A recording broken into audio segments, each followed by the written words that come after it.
Hi, I'm Ryan. And I'm Jeremy, and we're about to do something really ridiculous. I'm here to make inflammatory statements on the internet, and then turn my notifications off. But This today, is the Dusty. Oh, can you tell we're on top of things over here? We are professional podcasters. Yes, welcome to the Dusty Controller podcast. If you think this is funny, just wait till we have to see what we have in store for you today. You have no idea what you're saying. This is hard. I have a speech impediment. Okay, English is hard in general. What are you talking about? it is. Words are hard. Words are very hard. Just For like drinking it. Okay, it's at least after one. right. And of course, we're both drinking. What are you drinking today? I have Angry Orchard Crisp Apple. Nice. I am doing a Awesome Mix Volume 1, a sour from Bent Brew Distillery out of Roseville, Minnesota. It's a sour with cherry mango and prickly pear in it. And ooh, that's good. Not super acidic either, which is good because most sours, some of them are really good, but some of them just hurt my teeth after a while. This one doesn't. It's good too. You taste the cherry, you taste the mango. I don't know what prickly pear tastes like, but who cares? It's still looks like it's still tasty. So I'm definitely gonna be drinking that. How's the texture? Good. It's smooth. It's not like overwhelming. A lot of sours can be very potent, but this one is not. So that's a good thing. That's good. I know that fuck. That brewery, apparently bees are hard today. I know that brewery is pretty well known for doing not like good but not overwhelming flavor in their beers. And they're also a still as well. Yes, right. Which is very unique. They make vodka, they make whiskey, and they make rum. And their spiced rum is absolutely amazing. It's frightfully expensive. I mean, it's like $22 for a little 375 milliliter bottle. I mean, it's very expensive. Depending on their costs, though, because I know that Minnesota as a state has some really insane costs for the licensing. Mm-hmm. And they can't sell it and they cannot serve it at their tap room. They can be a tap room or they can be a still room, but they cannot be both, but per Minnesota state statute. They can sell bottles of their spirits, but it cannot be drunk on the premises. Mm-hmm. Crazy stuff, but here we are, you know? Yeah, Minnesota's got some really, really weird home brewing and the laws against distillation at home. Yeah. It's something like it sounds astronomical, but it's something like $1 million or something for the licensing to have a still. What? Even for home stilling? Yeah. Even for home use? Yeah. That's illegal in Minnesota. Oh, didn't even know that. Wow. Last I looked. Huh. Yeah, so if you have a buddy who has a still, like a previous place I lived, we had a still in the garage. We were allowed it because grandfather had, yeah. Because the owner of the home has a degree that I lived in. It has a degree in chemistry, and it was considered instruments for that. And chemistry equipment. When asked, it is being used to distill water. We definitely never, ever other than water.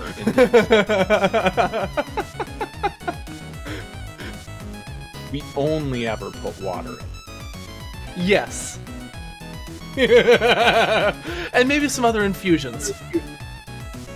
Oh yeah, sure. We'll make lavender water. Yeah, there you go.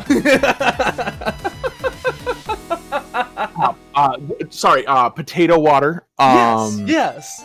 Rye water. Yes. And corn water. Corn water. Yeah, that would work. Yeah. Grape water. Pine water. Oh yeah, yeah. Yeah. Oh yeah.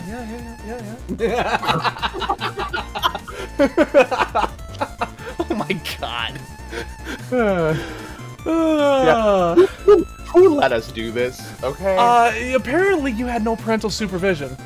Are we? I kind of feel like we're following a stereotype here because we're two 30 or older men who just decided to start a podcast. Pretty much. We both like alcohol. We both have made our own alcohol. I've made mead. You've made other stuff, apparently. I've distilled water.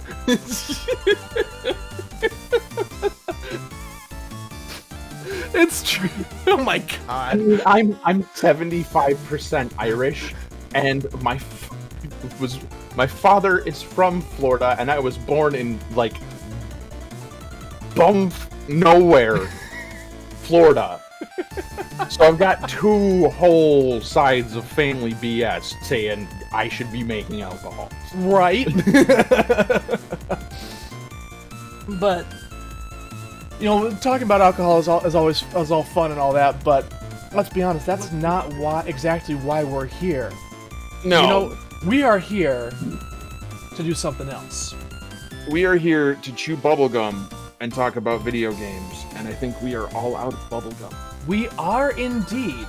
And, you know, pertinent to, you know, it being this video going live on April 1st. I mean, we're recording it beforehand, obviously. But being that this is going up on April 1st, it only seemed fitting that we talk about the mother of all April Fool's jokes in the last 20 years. And that is, of course, in gaming. And that is, of course, Duke Nukem Forever. And yes, I do have a copy on the 360 and the PS3. Thank you very much. So, truthfully, I didn't dislike this game. I really didn't either. When it came out, like, the nostalgia was super strong. Oh, absolutely. Absolutely. Without a doubt. And, like,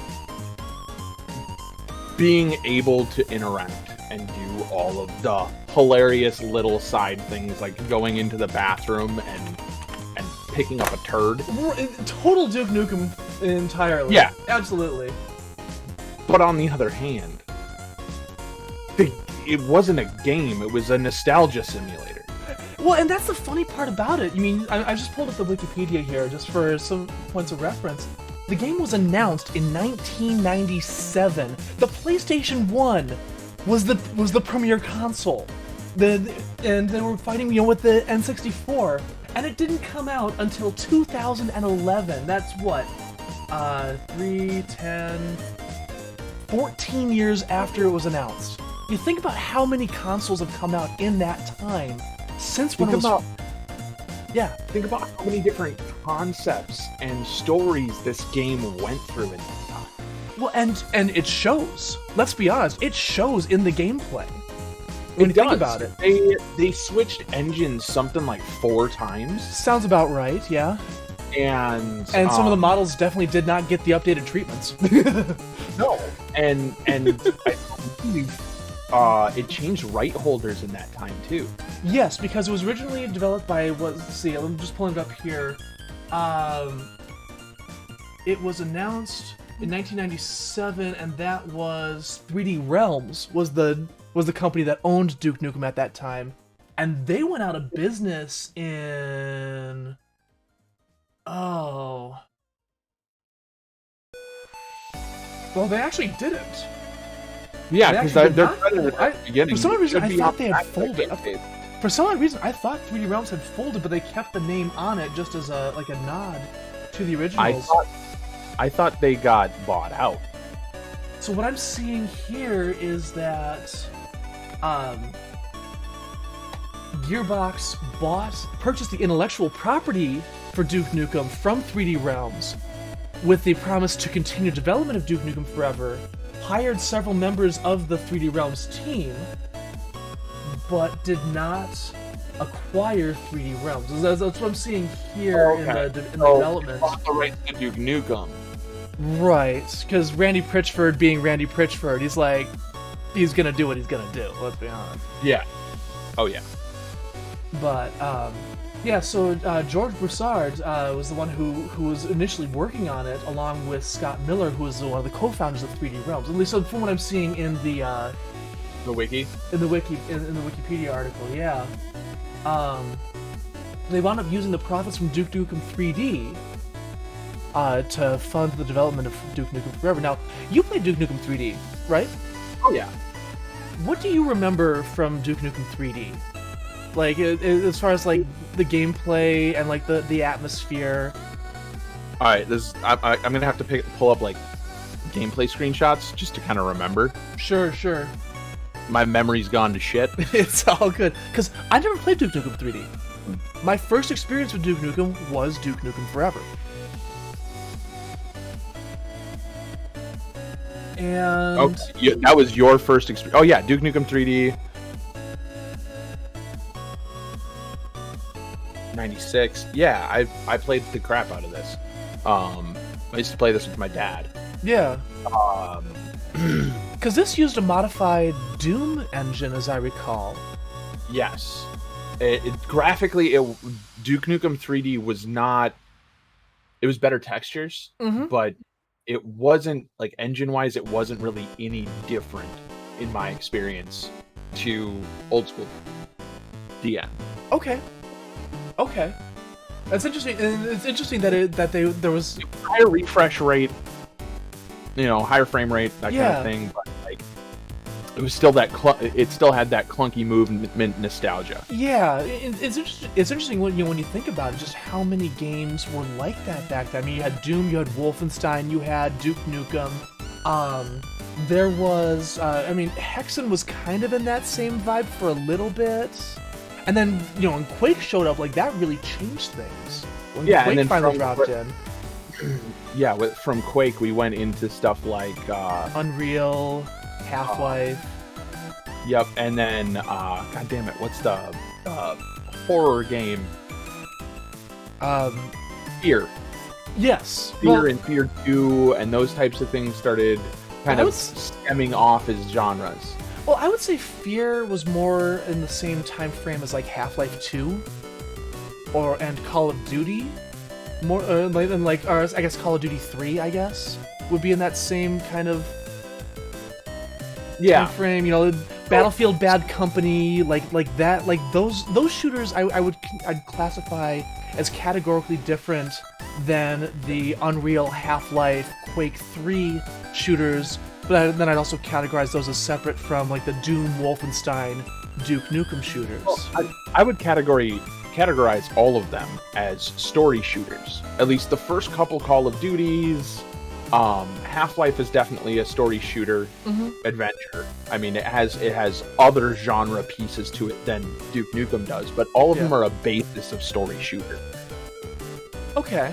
I mean, I see where you're coming from with that, but the only reason why I would disagree is that with each of these different groupings that I've mentioned, they each bring something new to the table. You look at, the Duke Nukem, Wolfenstein, Doom, it's 3D space, a little bit of XY, a little bit of horizontal, but not so much vertical. And for the most part, with the exception of, like, stairs and some platforms, there was very little verticality to a lot of the maps. And when you get into the Half-Life and the Quake 3 and Unreal, that's when they started adding verticality to the shooters. What I'm saying is that, like, we started with games like Duke Nukem, Blood 1 Unit, well, that was just you with Blood 1 Unit, let's be honest. It's like, that style of game where it's like story shooter, semi 3D, flat environment. And that kind of started story shooters. Yes. And as it went and evolved, it became, it basically, if you think back, it basically started an entire genre, those games and whatever those were based off. But I know there was stuff before Duke Nukem that had this kind of general idea. Yeah. But I never played them, so I don't know what they are. Yeah, me neither. To be honest, I really didn't play a whole lot of shooters back in that time period, as we mentioned, as I brought up in our Origin Stories podcast, which if you click right up here, if I can point my finger right, there we go. Right, nope, this corner, yep. So if right up here, they'll have a link to our first episode. But shameless plug. What? Weird. What? I'm weird. This is trippy. It takes a little bit of getting used to, but anyway. Anywho, so compare when you think about when you into the old, the classic Duke Nukem, and then you go into Duke Nukem Forever. It starts off with that punting the alien's eyeball through the field goal. Yeah, and drawing on the whiteboard. It's like the little details that went into that. You really have to appreciate that. There was so much nostalgia within just even the first few minutes, but I just remembered my biggest gripe with Duke Nukem Forever. Okay, let's hear it. There's little to no gameplay. You're just basically playing a walking movie. Yeah, pretty much. Yeah. That's that allow you to run around and throw shit at people. Yeah. At the same time, though, when you think about what went into the development of this game, how much of that lack of content can be attributed to 3D Realms, and how much of that lack of content can be attributed to Gearbox? I think, and I guess as a corollary to that, how much of that is just stuff falling through the cracks? I think it's a lot things falling through the cracks, and I think a lot of it was a bunch of creative differences. Mm-hmm. They probably through, as I said before, 4 different 4 or 5 different storyline iterations since '97, and all the different engines, and starting development, stopping development, stopping, and the team that started it is not the team that finished it. Yeah, and so you have a creative difference in what one person wants to see versus another, and then you end up with all of that kind of random jarring feeling if they had the first half of the game finished, and it's very similar to what happened with the Deadpool game. Yeah. Well, and they had half the story finished and then didn't know where to go from there, so they just kind of flew by the seat of their pants and made it a bunch of Deadpool jokes. It worked. I mean, let's be honest. But let's be honest though, Deadpool as a character, that would be the sort of game that's the sort of story that Deadpool would make for a game for his game. But to that, I wanted to circle back on that point about jarring changes in Duke Nukem Forever. And probably one of the best examples that I can think of, and I'm going to try and grab some footage to highlight this. After you finish the casino level and then you step out to the city streets, the detail and polish in the casino versus the detail and polish in the city streets is completely different. And it almost looks like it was done in a different engine. Yeah, and then just imported in. And that's a huge likelihood. And it's in some ways it's almost a time capsule into game development from the time period when that section was worked on. Yeah, because back with Duke Nukem and Wolfenstein, a lot of the concepting of those games was done in a coding language called Dark Basic. I've heard of that. So Basic is the base form for most of the coding languages. The only one that didn't originally use Basic was Python, and it's Crystarium or something was what it was called. Okay. But most all of them based off Basic, and Basic is just if, and, or, nor. Yeah, very simple. It's a very basic language, hence the name. Yeah. But it's true. Dark Basic was another layer on top of it, where you were able to program in color codes, walls, and create 3D environments and characters. Which, let's be honest, that made programming in Basic much easier to work with. Oh yeah, and it also in high school taught me how to, backdoor hack our computer lab, but I'm sure there's a story there. I was in junior high and high school in the early to mid 2000s, and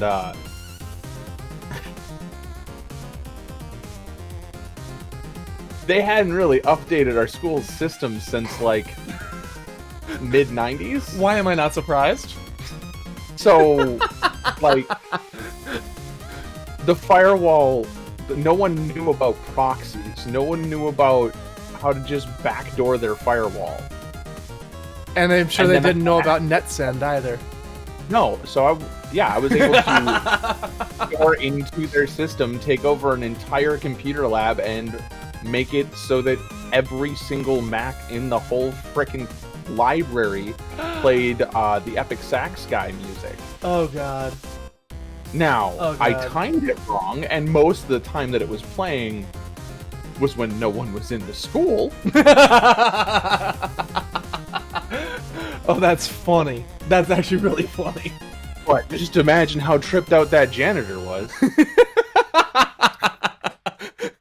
Oh boy. That's great. Oh, that's really funny. But no, so kind of moving along from, like some of the other things, one of the really interesting things about Duke Nukem Forever to me was just the disjointed nature of it. You know, you go from one map to another, and the amount of things like scenes flowing together was basically non-existent. No, and it would chop from like one scene to another, and you could tell that they were made at different times. Mm-hmm. The game definitely feels like someone went into the storyboarding room and grabbed multiple different storyboards and tried to put a puzzle of a story together with 9 different stories. It sounds like the sort of thing Homer Simpson would do. Yeah. I mean, And as I said at the beginning, it didn't make a bad game. no, right? it really didn't.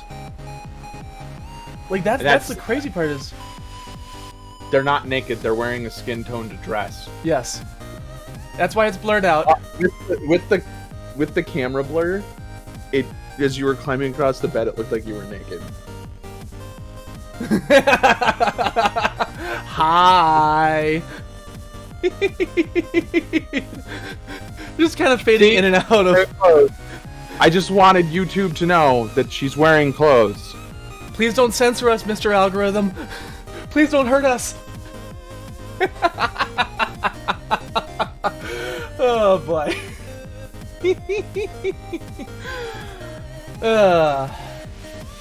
Sorry, I saw that and I was like, shit. All right.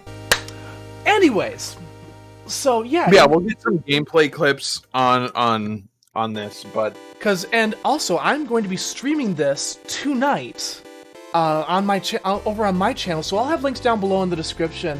So if you want to come see this absolute monstrosity of a game, come hang out. Just I saying. am going to point out that you're advertising for your stream tonight when this video isn't going to go live until like a week from now. Shut up. Shut up. Because they're gonna see it when it goes live, and it's going to be tonight when the video goes live. Oh, right. So you're not streaming it tonight. Okay, never mind. I'm just stupid. Dang! Are you sure you haven't had one too many already? Or do you need more? No, I'm fine on drink. It's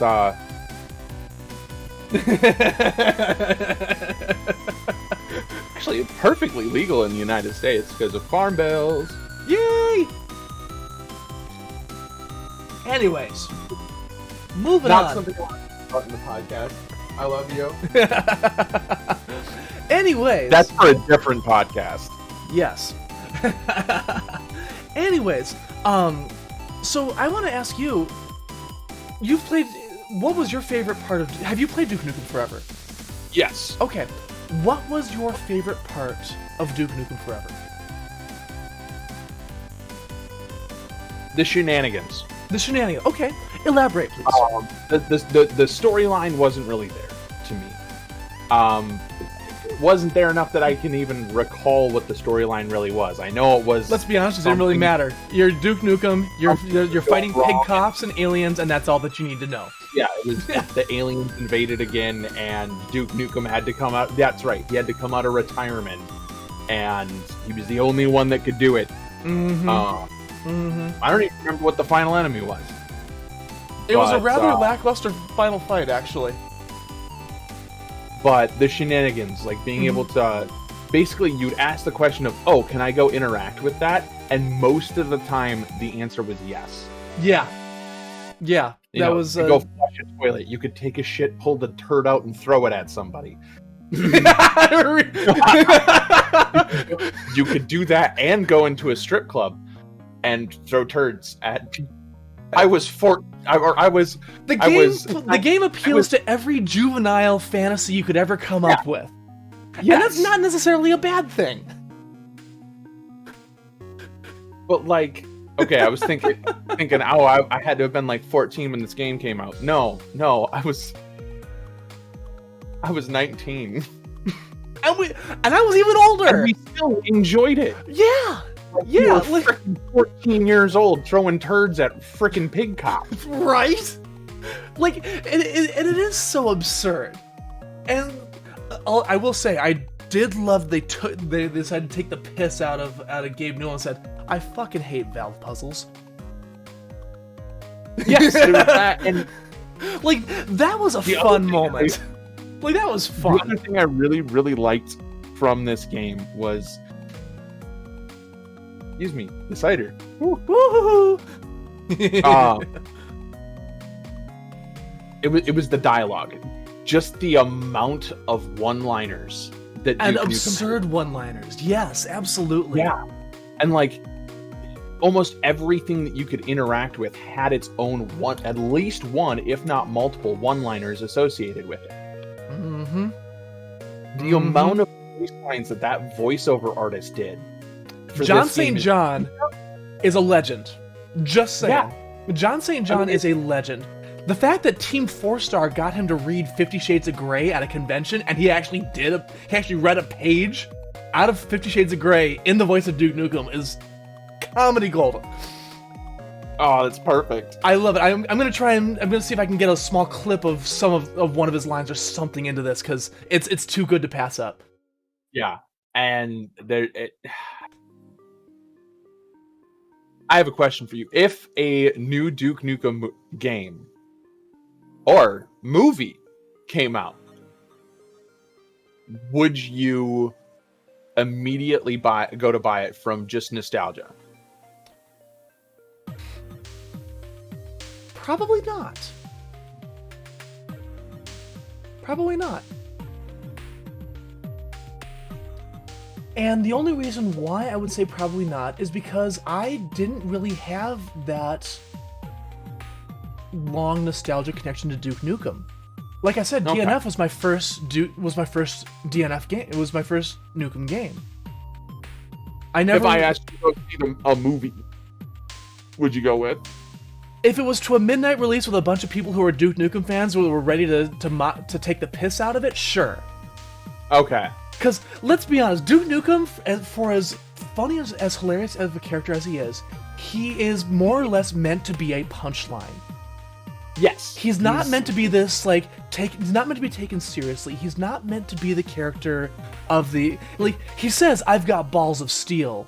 But let's be honest, that's simply not the case with the guy. Like it's a punchline because it's not how it works. Yeah, and that's how they start. Well, originally he was just a big badass with all of the one-liners, and Duke Nukem Forever put him old and in retirement, and that he had to just keep going. You know. And the more I think about it, there's some really big similarities in the opening of Duke Nukem Forever and the Deadpool game. I have not played the Deadpool game, so I'm gonna have to go track down a copy. Because the opening of the Deadpool game is him chilling in his apartment, and you run around interacting with stuff in the apartment, and eventually you get a phone call from the game studio saying, yes, we'll make your game.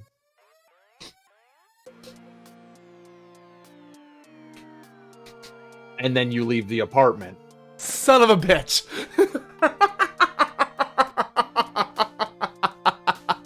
And a Duke Nukem Forever,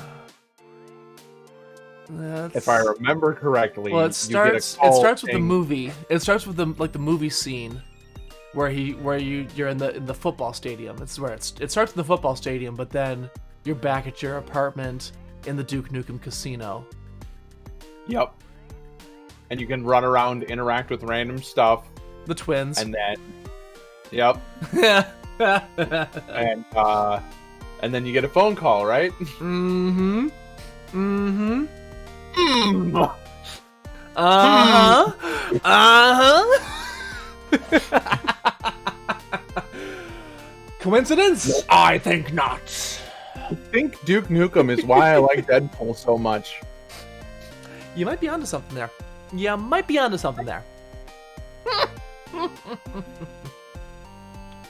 So I have to ask, did you ever try the multiplayer in Duke Nukem Forever?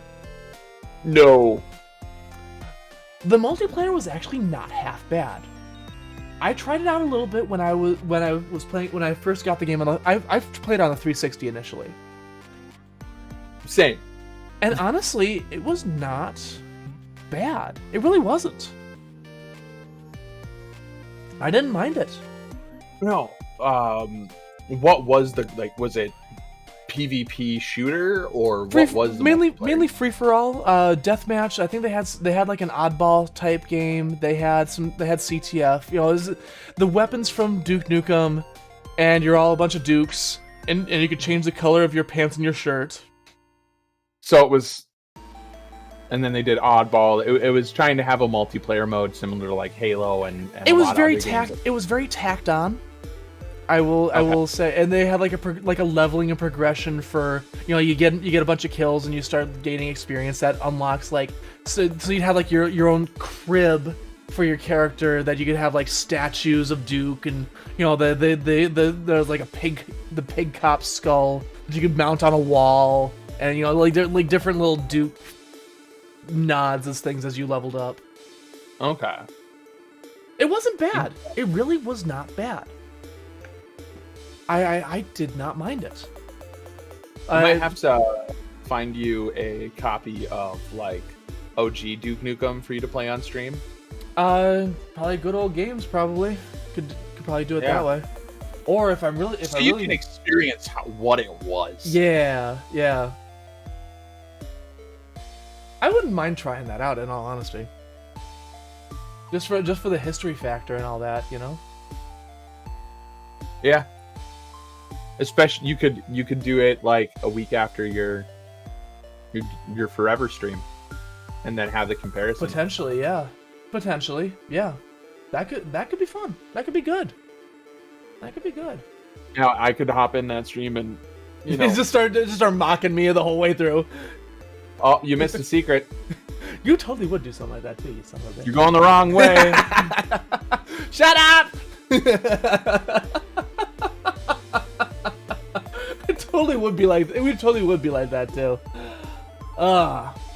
So here's something really interesting. So I'm looking at the Wikipedia, and they said in here, Duke Nukem Forever was in development for 14 years and 44 days, and it held the Guinness World Record for longest development period for a video game until it was beat out by Clockwork Aquario in 2021. Now I gotta know what the hell Clockwork Aquario is. Aquario, yeah. Action platform game on the Switch.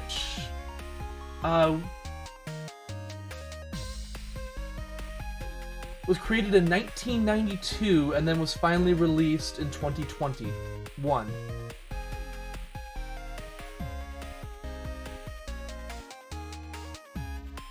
"28 years and 81 days. It's a action platformer. Yeah, I'm pulling up the wiki. It looks cute. Yeah, it does. It does. Like, it definitely looks like was developed to run on, like, a Super Nintendo. Yeah. Well, actually, It even has- no, it was developed to work on the Genesis. Or no, I'm sorry, not the Genesis. The Sega System 18, according to the Wikipedia entry. So it was an arcade game initially. Yeah, it has the coloration of that. It has the coloration of, like, Super Mario. Yeah, one lot of was the saying like arcade Wonder stuff. Boy. Yeah, Ghosts and Goblins. Yeah. Yeah, that like super vibrant cartoony. Mhm. So it looks like it was canceled in 1993 and then was picked up by Strictly Limited Games in 2017. What was that? Sorry. So it looks Bear like asked me.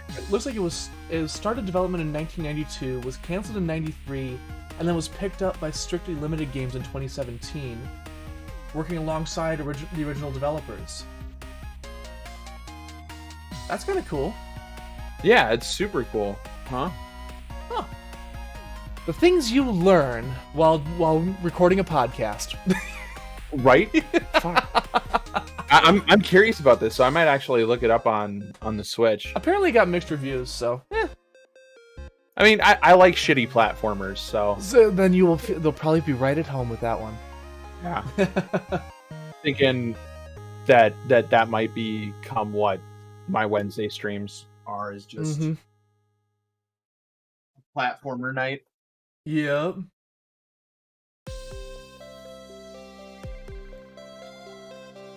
So there was a DLC campaign for Duke Nukem Forever as well, Yes. called "The Doctor Who Cloned Me." I see a kitty in the background. Hi, kitty. Meow. Hi. Yes, you're coming up to say hi. Meow meow meow meow meow meow meow meow meow. Hi. I'm gonna pick you up. Oh, I gotcha. I caught a kitty. I caught a kitty. She's like, why? I do not like this. Hello. Put me down, she says. I want down. I do not like this. Bloop, bloop, bloop, bloop, bloop, bloop, bloop, bloop, bloop, bloop. She's like, you son of a bitch. There you go.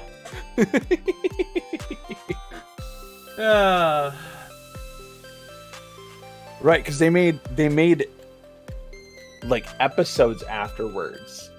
The Doctor Who And- Cloned Me was the only like campaign DLC that they had, actually. So there was a bonus if you pre-ordered at GameStop called Duke's Big Package that gave you Big Head mode, some in-game custom T-shirts, and was only available at GameStop. They also had the Hail to the Icons parody pack that included, it was mainly a multiplayer update.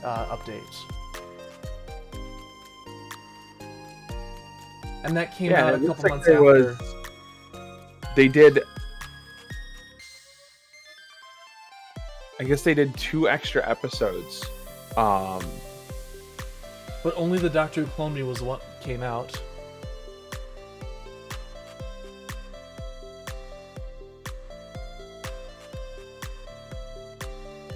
So here's an interesting little statistic.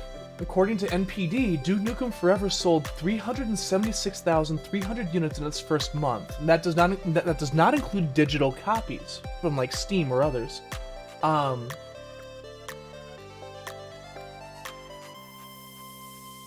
But that was Oh my about God, half I'm on of what the they Duke initially Nukem wanted it to sell. What? I was the Duke Nukem 3D wiki, Oh, not nice work. Duke Nukem Forever. But that's why I was like, work. doesn't seem like what you're saying. Nice work, bud. But yeah, so apparently Take-Two thought that was about half of what they were hoping to sell for DNF.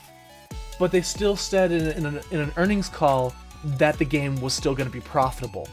Let that sink in for a second. That the game was so terrible and sold half as many units as they thought it would, but it was still profitable.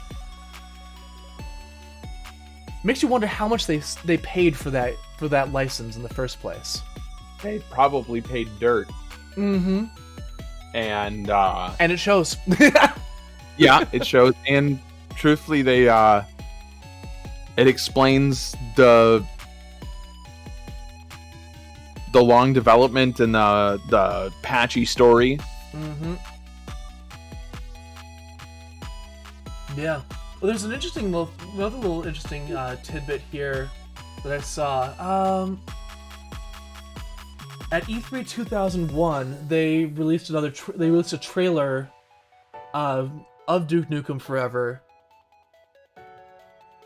But Broussard, George Broussard, did not present like a vision for the final product, and one employee said that the owners of 3D Realms were developing with a quote 1995 mentality, and with a team much smaller than the major games at the time. And in 2006, they actually restarted development because they felt they screwed up. So they actually scrapped everything and started fresh. And I remember reading something about that in like Game Informer or something back in the day. Yeah. I read an article. And I'll try to put up a screenshot of it. There was a news story around the time that the actual release date was finally announced. Somebody showed a picture of their pre-order receipt from a Funko Land for Duke Nukem Forever from like 1997 or 98 or something like that. He still had the receipt, the original receipt, and that thermal paper had not faded. Wow. He kept it in that good of condition. He posted it on like Twitter or Facebook or something, and Gearbox was like, "Dude, you are a super fan," and they sent him like 10 grand worth of like Duke Nukem swag. So if I can find that article, if I can find the picture of what they sent, I'll put it up right here, because like that was honestly like that was a good show. That was a good PR stunt for Gearbox to do that. Yeah, and truthfully, Gearbox has always done pretty well when it came to like community outreach randomness like that. Yeah, they have other issues, but in terms of community outreach, definitely. There was that one guy that he and his girlfriend met over Borderlands, and so they got Gearbox to help him propose to his girlfriend. And they got Claptrap to just take the piss out of him a bunch, and then, little message, "Will you marry?" And Claptrap's holding up a sign that says, "Say no."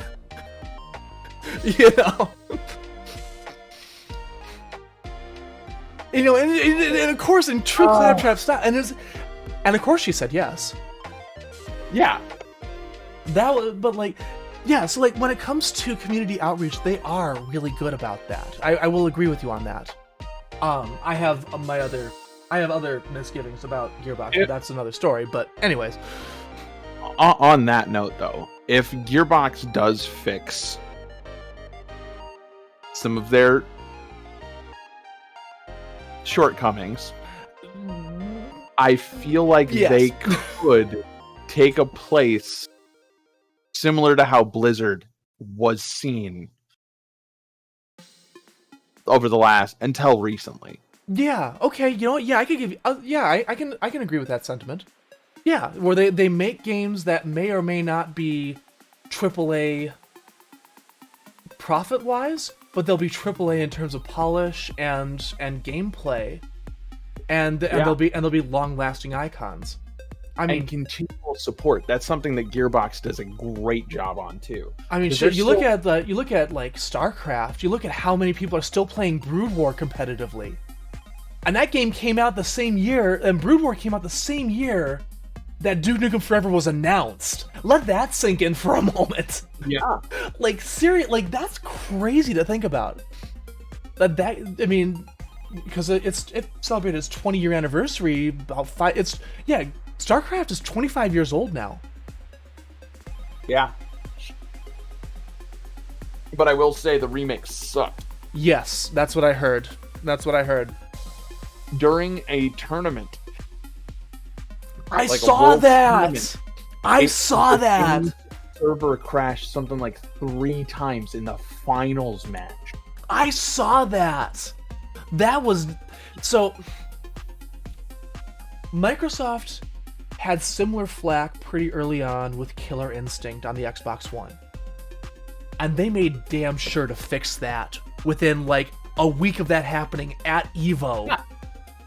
Like, let's look at Elden Ring right now. mm-hmm. It, like, just recently came out. They have already said that they're working on a big patch. Mm-hmm. Which part of me says, don't do it, because I know you're going to patch out the random enemies that if you sneak up on them, you can just keep whacking them because they don't take them.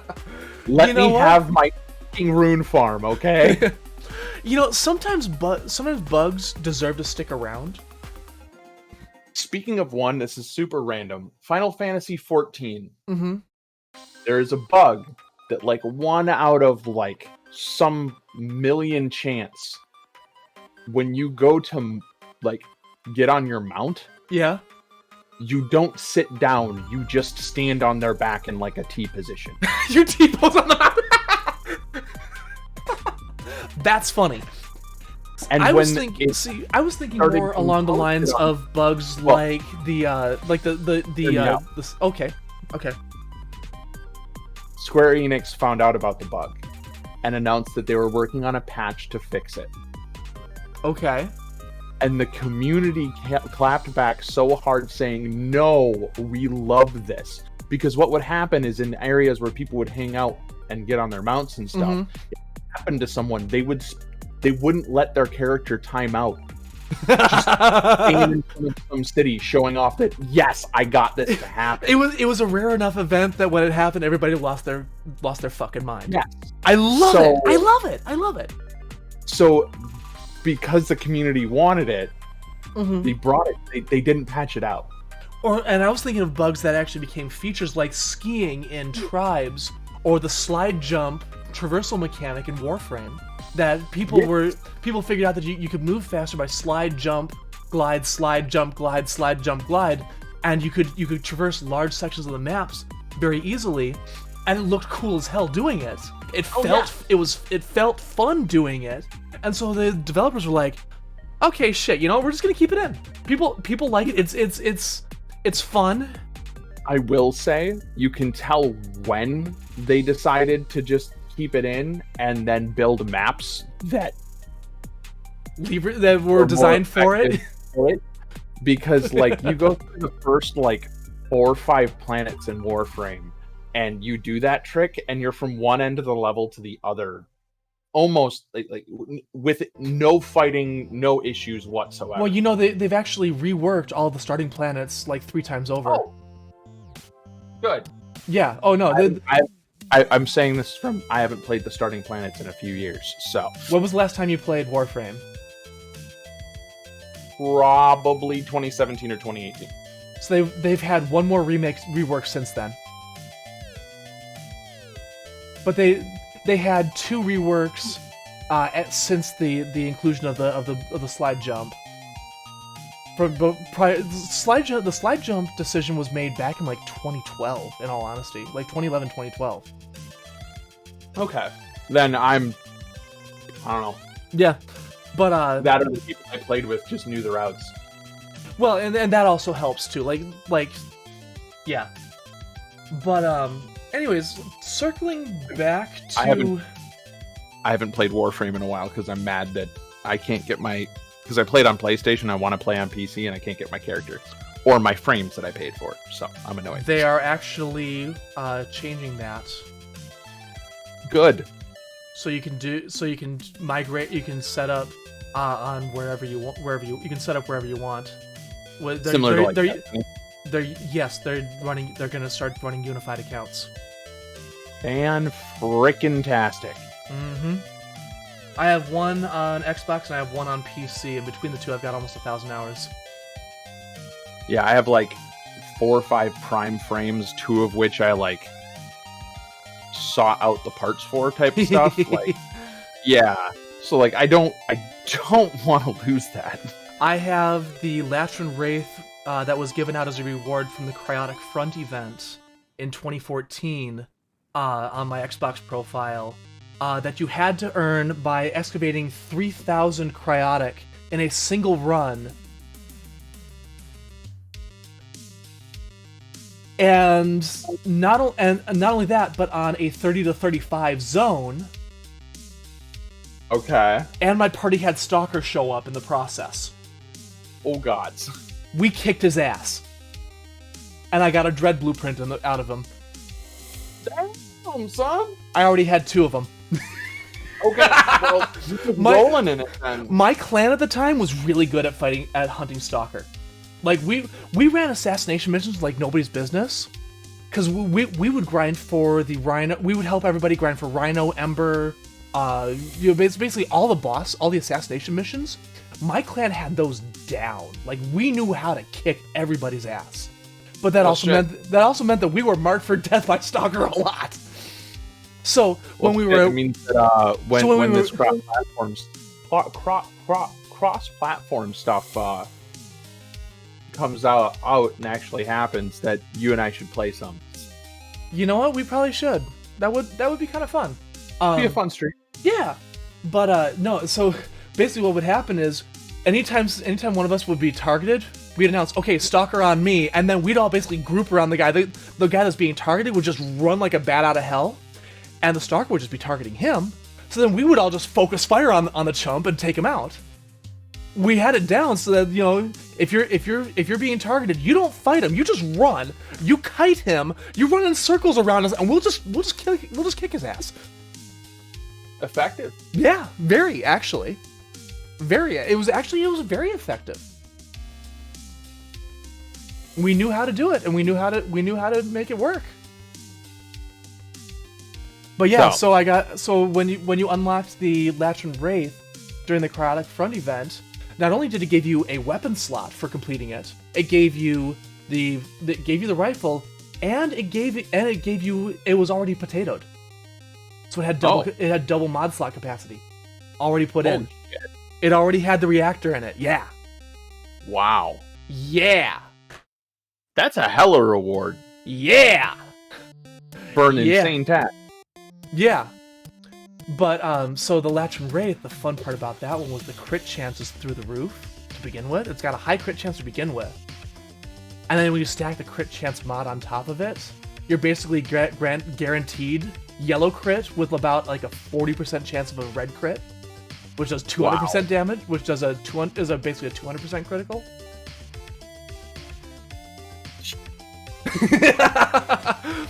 And then, of course, you stack split chamber on top of that, so you're firing 2 projectiles with each shot. Expand your magazine. You add ammo drum for the expanded magazine. I had mine kitted out pretty well. Just saying. I put more than a few potatoes into it. I put more than a few forma into that one. Yeah. But I knew what I was doing with that son of a bitch. Is that the gun that we made the 3D model of? Not a 3D model of. I made that out of wood. That's right. I carved that out of a fucking piece of 2x12. No, 2x10. Jesus. That was a 4-foot section of 2x10 that I carved into a rifle. Yay for random hyperfocus. I know, right? Took me about 8 months of me neglecting it for 5. Me with the current Gundam build. Surprise, surprise. Oh, I do have a commission. Oh, good. Yeah. Tell me about it. Or if you can't, that's fine. Well, no, I want to reveal it when we start it. Fair. Okay, that's cool. But we are at about the point where we're coming up on that hour, so we should probably start wrapping this one up. So are you gonna go back and replay some Duke Nukem Forever again? Yes. Purely for nostalgia. Purely for nostalgia. Awesome. All right. You know, I'll be honest. I am looking forward to playing through Duke Nukem Forever on stream, just for the sole fact of taking the piss out of it. Yeah, that's probably what it'll be, and it'll be, you know, random facts about the shit we learned today, which I did not expect this to be learning. Right. Right. Surprise. Definitely. Pretty much, yeah. All right. Well, yeah. Yeah, like it's not a bad game. It's really not. And actually, I did up a blog post about defending Duke Nukem Forever several years ago, and I'll put a link down in the description to it. And a lot of the stuff that I meant that we've talked about here was stuff I covered, that it's a time capsule into game development from the time period.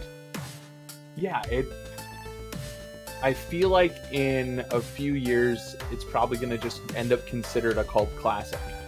It probably will, yeah. Actually, you're probably right on that. Just because it's not a good Duke Nukem game. It's not even a good game, let's be honest. Yeah, and it's not a good game. But it's Duke Nukem, and we love Duke Nukem for the fuckery. Yes. And this game has a lot of it.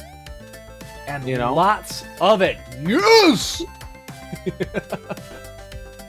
It's like they took the favorite parts of the older Duke Nukem games and just slapped them together. Mm-hmm. Pretty much. That's pretty much it, yeah. So TLDR, Duke Nukem Forever sucks as a game. Is not really that good of a Duke Nukem game, but play it anyway because it's just fucking hilarious. Yeah. Yeah, that's basically it. Rip apart misogyny. Yeah. So. Yeah. No, that's a topic in and of itself. Woo. Yeah. I guess if we have a few more minutes, yeah. It's not only a time capsule into older style of game development, but it's a time capsule into the mindset as well. Into the mindset and what they could get by with. I agree, but also at the same time, I feel like it wasn't done as I'm doing this because I can. I feel like it was more done to take the piss out of it, to lampoon it. Yeah. And what better way to bring attention to this stereotype and the misogyny than to just make it satirical? Mel Brooks had a really fascinating quote, and I'm going to paraphrase it here, but he was asked about why he always puts Nazis in a lot of his movies, in some way, shape, or form.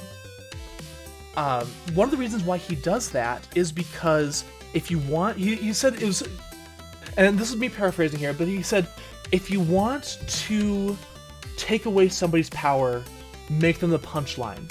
Nobody's going to take a Nazi seriously. Nobody's going to take Hitler seriously when you make him out to be a fruit. A la the producers. Nobody's going to take these hateful people seriously when they are the butt of the joke.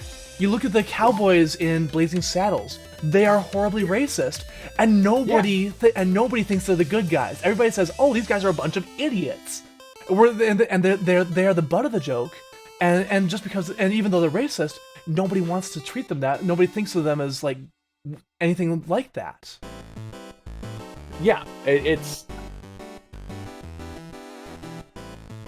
on one hand, it's the, I guess from my perspective, none of the jokes that I remember from Duke Nukem Forever are pointed at any specific groups. Also true. It's not. There's some misogyny to just the character that is Duke Nukem.